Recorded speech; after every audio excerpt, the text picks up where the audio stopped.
Ses idées en goguette émoustillent l'humeur. Et dans un brouhaha d'appréciation. C'est tous les mercredis à 6h45 et le même jour à 17h30. Tenez, c'est le dernier mercredi des idées en goguette, ce mois de mars, mais c'est aussi le chemin vers la fin du premier trimestre, n'est-ce pas? Et si on reparlait un peu des barrés, entre engouement et désespoir, le football et le barré, oui. Le marché des idées a été bien animé. À peine le coup final retentit au grand stade d'Al Hoceima que les passions se déchaînent. Une défaite 3-0 face au Ghana. Et voilà que les critiques pleuvent sur les barrés et leur nouveau sélectionneur, Corentin Martins. Pourtant, quelques jours auparavant, le groupe a battu la République centrafricaine de 4-1. Ce qui a valu un grand bravo au sélectionneur avant de descendre sur terre, et ce face au Ghana. Si la frustration est légitime, quand bien même il est essentiel d'analyser la situation avec lucidité. Car derrière le score sévère, certes, il y a beaucoup à apprendre et à tirer. Et pourquoi pas un projet à bâtir. Les férus du ballon rond, toujours avides de victoire, rêvent d'un Madagascar conquérant sur la scène africaine. Depuis l'épopée mémorable des barrés à la CAN 2019, où l'équipe nationale avait émerveillé le continent en atteignant les quarts de finale, eh bien les attentes sont montées d'un cran. Le football, autrefois un simple loisir du dimanche pour beaucoup, est devenu alors une véritable passion nationale. Et dès qu'un match se profile, voilà, l'excitation est à son comble.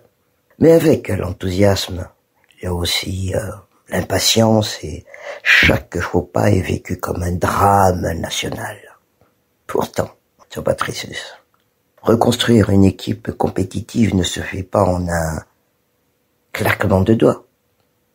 Et Corentin Martins vient à peine de prendre les rênes de la sélection.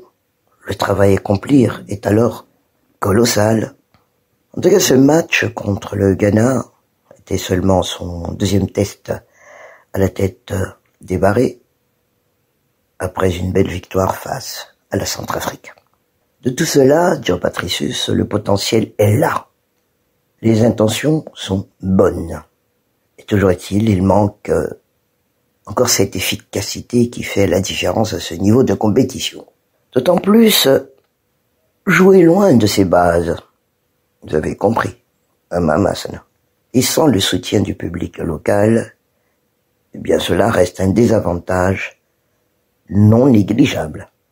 Un stade homologué à Madagascar permettrait non seulement d'avoir un 12e homme derrière l'équipe, mais aussi de créer une véritable dynamique autour du football national. Il faudrait voir aussi de ce côté, n'est-ce pas? Loin d'être un désaveu. Cette défaite doit servir de leçon. Madagascar n'a pas à rougir de son parcours jusqu'ici dans ses éliminatoires. 10 points quand même au compteur. Les barrés restent en lice pour une qualification historique au mondial 2026. Même si le chemin est encore long et semé d'embûches.